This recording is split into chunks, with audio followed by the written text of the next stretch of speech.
feel power. I need more power.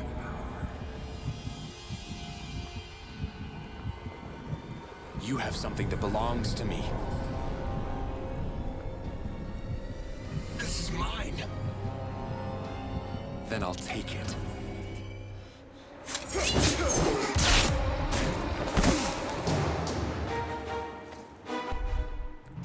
Hey everyone, how's it going? Welcome back to Let's Play DmC Devil May Cry Virgil's Downfall. What we have today, this is actually going to be the final episode. This is not the final mission, but this mission is only a boss fight. This is the Hollow Virgil boss fight. Kind of a mirror match, kind of a rival battle. Not all that spectacular of a fight. This is unfortunately the only boss fight in the entire DLC. And it's also, unfortunately, a pretty lame fight. It's like an even more restrained Virgil fight from the base game. And he doesn't really do anything that we haven't seen before. Except when we probably land another hit or another combo or so. Yeah, right at that pip of health. We'll see one new-ish thing.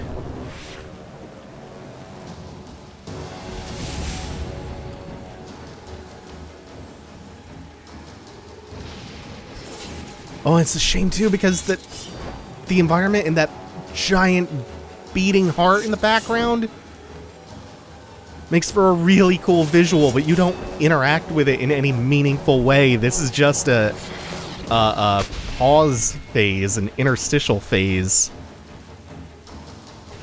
And this is the only new-ish thing, and the attacks come spaced out so much. It's so slow. I think we get another round of the Storm Swords. Yeah. Oh, I mistimed that. You have to really wait till the very end of that animation to start the dodge up. And then, I don't remember if we get more of the ground pound ones, or if he just... yeah, he's just back. I think he's always right at the front of the arena, closest to the heart, so it helps to be there just to speed things along. He'll start doing new combos from this phase on. It's just like, usually kind of a 1-2-3 punch. He can go up in the air, kind of land with a killer bee, and then start one more thing up. But it's all, again, it's stuff that we saw in the Virgil fight in the base game. And I think if the moveset was this limited, but the fight was faster, it might be fine, but it's just, it's very, very slow. It's not intense at all. And that's the biggest condemnation of the whole fight. Ah, that's nice, though. Got the vortex. I think that gets bigger. It levels up during the next phase, but we have another one of these. And it's the exact same attacks that we saw before. It's this again, except this happens more times. We get more of the Storm Swords. Whew, you can see how tight that timing is, though. And then I think we get one more this time. And then that's the only other substantial change, is this time we get 3 of those all at once. So it changes up how you have to dodge and how quick you have to react. Just a little bit, though. It's still better than nothing. These attacks come too far apart. So you have such a long breather to really prepare yourself for whatever's coming next. And even playing this one on turbo mode, it's... the problem is how spaced out everything is. So it almost feels like you're playing a turn-based game. There we go. You start to see him combo a little bit more, but that's just, again, it's a 1-2-3 hit. There's one. Does the drive to follow up. Doesn't even come down with a killer bee or anything. And you'll get a chance to open him up, and then after a couple of hits or a couple of seconds, he'll auto-parry your next hit and go up in the air with a trickster dash and start his offense up. And it contributes to that turn-based feeling, which wouldn't be so bad if it was more intense. Or if you could trade hits or something, or find those really nice gaps. It's a bit lame.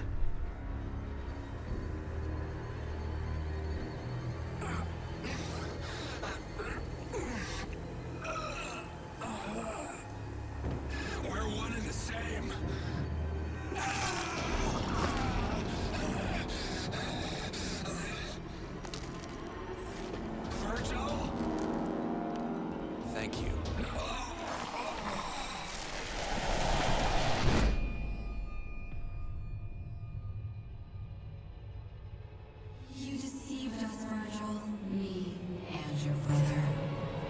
You don't belong anywhere. What have you become? Where's your heart?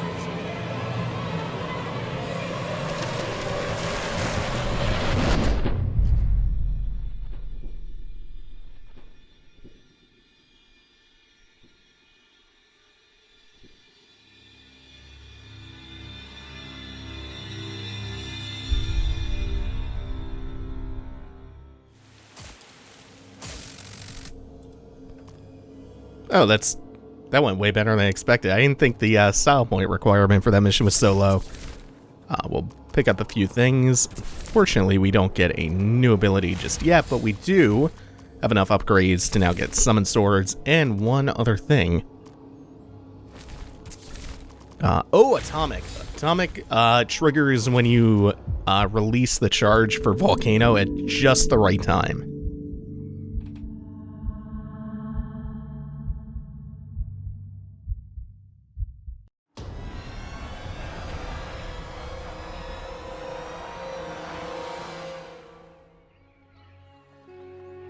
I've been here before. This time, it'll be different.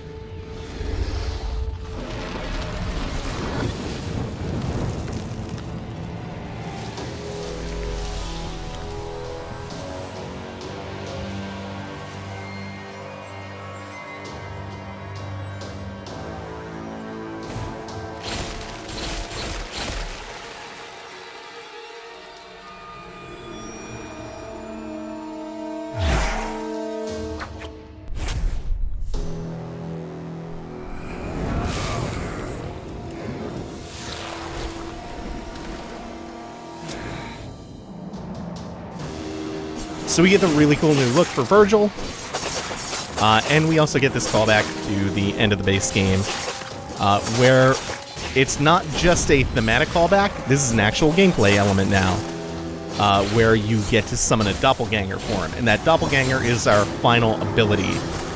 So we got the Angel and the Demon Yamato, we got all of the different, we got access to all of the different summon sword abilities. And now we also have access to Virgil's Doppelganger mode. And there are a couple of upgrades for it that allow you to have more control. Okay. That guy just couldn't escape, so he had to go over to him. There are some upgrades that allow you more control over how the Doppelganger behaves.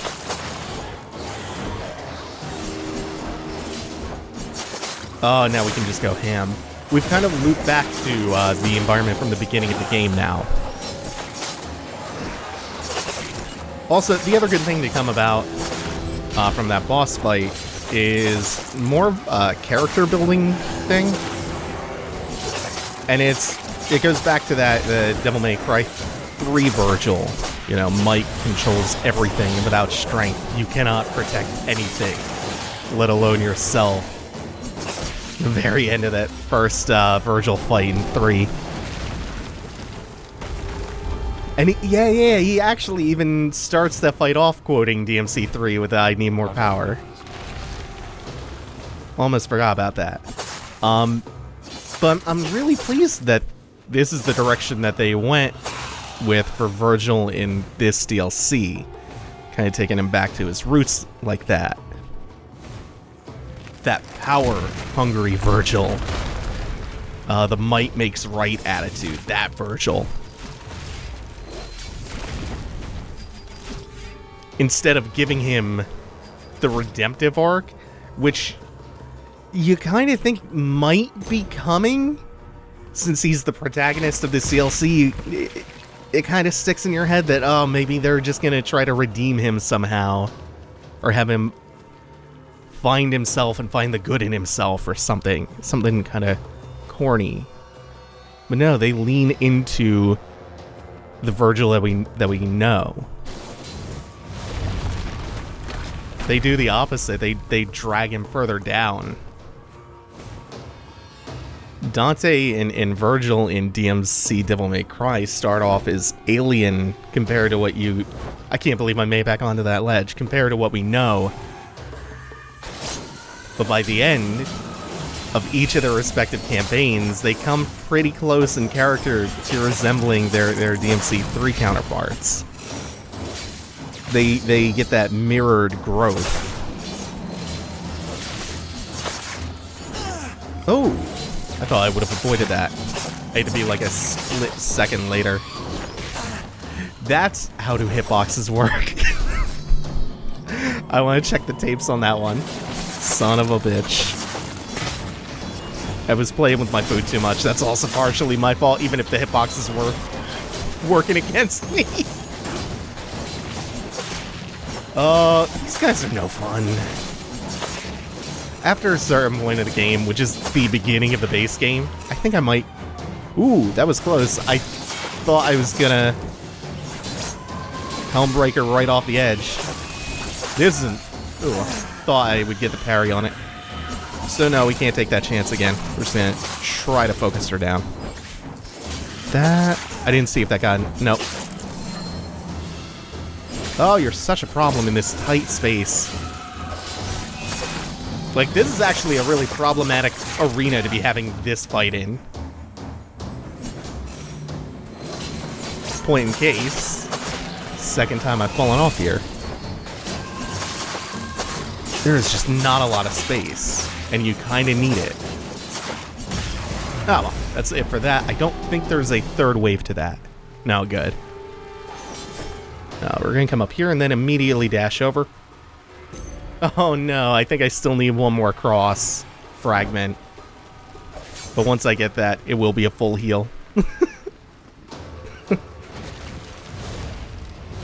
And this should all look very, very familiar.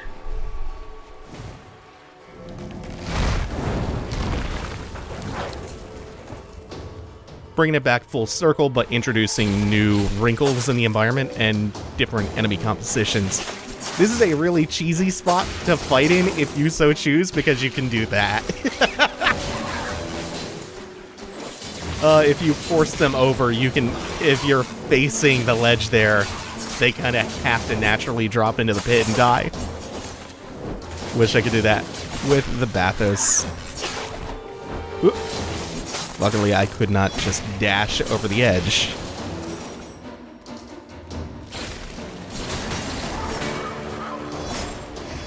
And yeah, even if they leap at you, the one fell in the pit. That's his fault for trying. And that is a nice little atomic. There we go. Now that we're kind of getting some of the ancillary abilities, varies things up nicely. Nope, we still need one more. I think that was number 3. And we'll get the other one shortly up ahead. You can see now the alternate Doppelganger modes. It's just ways of like delaying or causing the Doppelganger to do an alternate attack instead of following the exact one that you're doing right at that moment. So I want to go back to... Wait... Oh no, this is not voice cutscene. Something that the lead designer of this DLC said about the boss fight that we just went through, and how he thinks of it as Virgil killing the part of himself that represents self-doubt.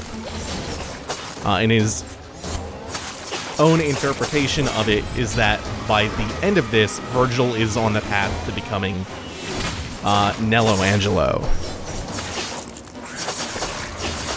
Oh, this is solid.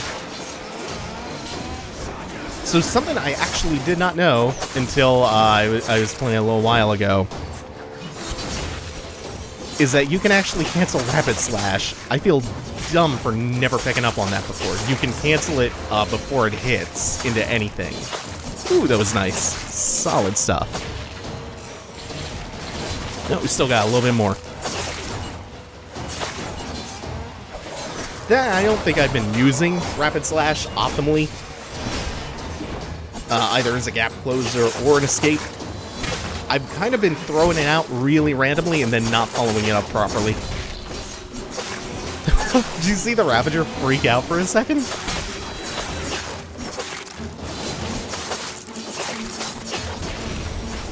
I think overall I've been playing Virgil in a really kind of slow way, whereas I could be taking advantage of his mobility a lot more than I have been. That's why I'm kind of changed up in this mission just a tiny bit. I still like to be a little bit more deliberate with rages, just because they have so much quick damage output potential. I think I actually may have been able to keep him in stun lock. Oh no, I played myself. I thought I might be able to get back up there. Oh yeah, that feels great. And the Storm Swords kill him before he can get his projectile out. Damn, that's awesome. Let's come behind this rubble really quick, because there is a lost soul over here.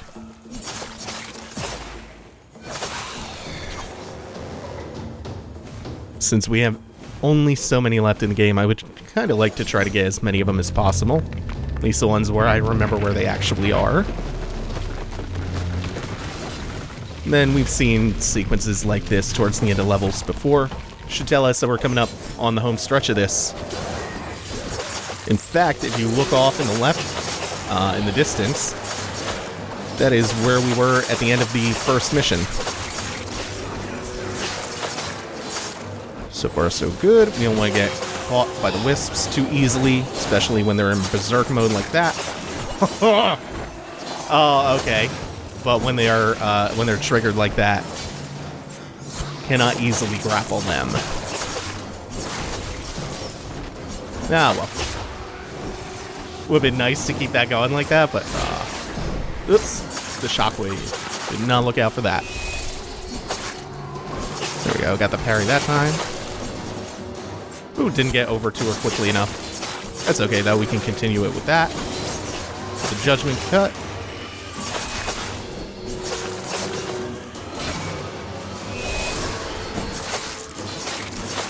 And that dagger does track quite heavily, but it can't track when you just teleport straight through it to the witch. Alright, so we don't have to deal with shields anymore. And it's just one more elite Stygian. Oh no. How was that drive not close enough? Oh no, this fight goes. This fight goes for a minute. Oh no! Oh, the wisp with the shield is the worst.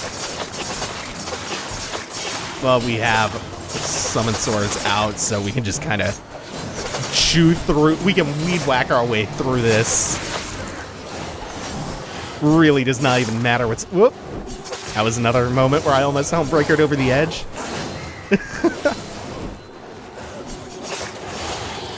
Ah, son of a bitch.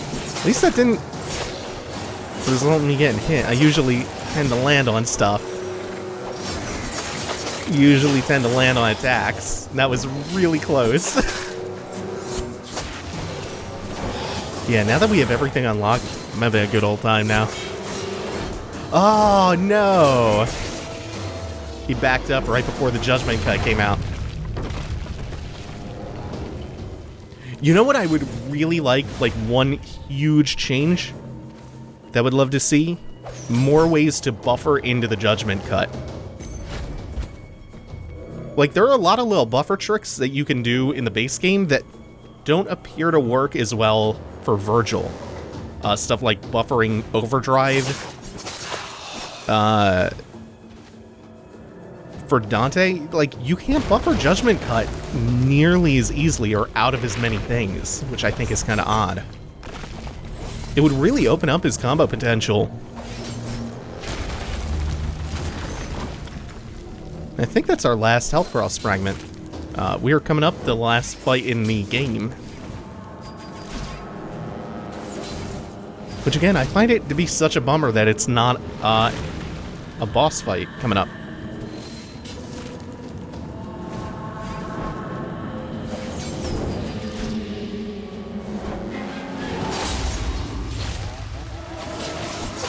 It is a hell of a fight, though. Like, just for starters, you have a Tyrant and 2 Ravagers, which is a nasty combo. It's just, you have to be very present at all times. So there's so much, like, uninterruptible shit coming at you. Woo! Can't believe I did not get caught by that shockwave. How greedy can I get? A little bit too greedy. Alrighty. Oh, no, no, no. It's not quite what I wanted. I didn't get the height. Next wave is a bunch of elite Stygians, and this dude does not know what to do because he was almost off screen. So he was going from his attack. I think what was happening was he was just barely on screen, and the windup for his attack animation put him off screen, and that triggers the AI to become more passive because, you know, they have the thing where they don't attack you as often from off screen to make it more fair. So I think he just kept going between aggressive and passive, winding up an attack and then going, oh, nope, he's not on screen. Can't do that. I have to be a gentleman. Ooh, tracked.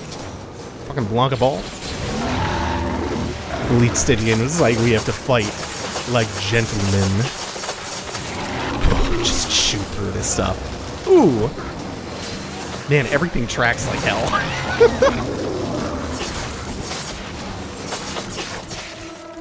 Definitely want to whittle down all the Elite Stygians before we take on the Imprisoner.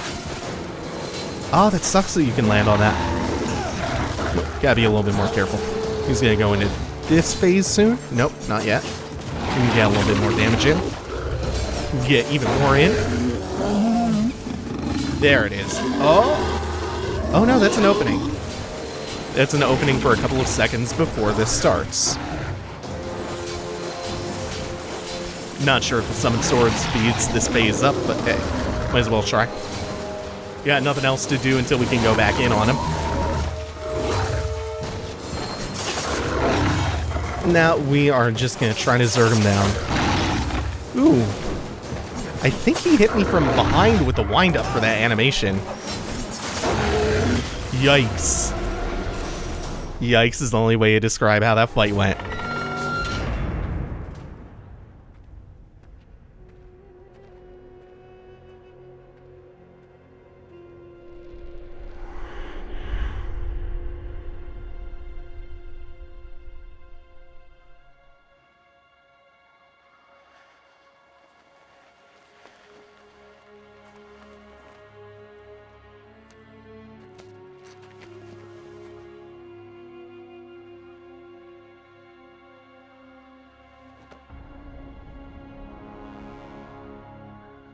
I am free now, Father.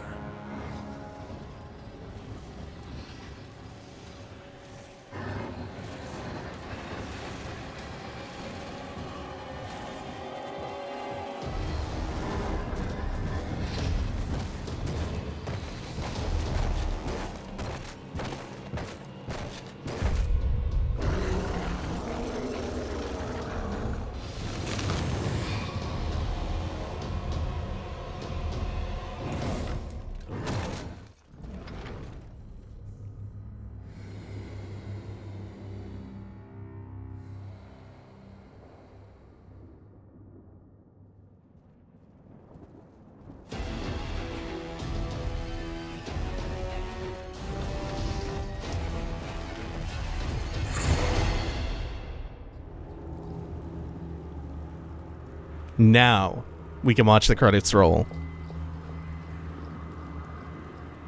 We are all done. Not only DmC Devil May Cry, but we're done the entire series now. Until DmC 5 comes out, which that's been rumored for a good long while. I believe that they were... The leak was that they were going to announce that at either PSX or the TGAs. But they moved it up to bolster Sony's E3 conference a little bit. So, if the rumors hold true, Devil May Cry 5 is going to be announced during Sony's E3 conference this year. Assuming that's all true. I'm sure it is. That one actually comes from, I believe, a fairly reliable source. The same one that leaked Soul Calibur 6 and that announcement. So until then, though, we are all done with the Devil May Cry series for the time being. I've said my piece on DmC, and you've kind of heard me all throughout the LP expound upon how much I think this game is really good. I think this game is excellent overall.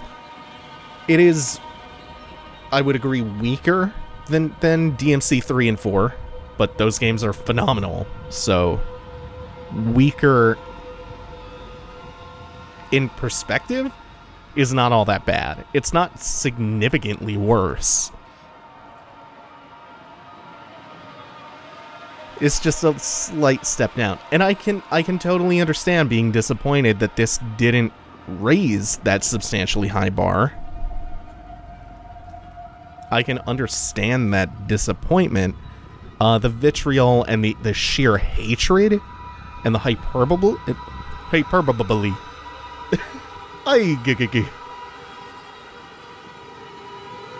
sheer hyperbole and the hate it gets is so overblown, though. At the end of the day, it's a perfectly good Devil May Cry game. And on its own merits, it stands perfectly tall. This is just a fun-ass game. And I don't have too much to say that I haven't already said throughout the LP, so I'm going to let the credits roll, and thank you all for watching. Make sure to hit that thumbs up button. Leave a comment. I do read all of them and appreciate all of them because this community is genuinely really good, especially for a channel of my kind of medium size. It is not a slog to go through the comments because y'all are so nice. And of course, if you are new to the channel, be sure to hit that subscribe or the bell or whatever YouTube has done to the UI now. I'm sure there's something down there for you to hit. I would appreciate it. Helps me grow. Keeps the community growing, which I value a lot. And I upload videos every single day and produce a bunch of cool live streams, some events, a lot of good stuff that if you want to stick around, you'll find out all about.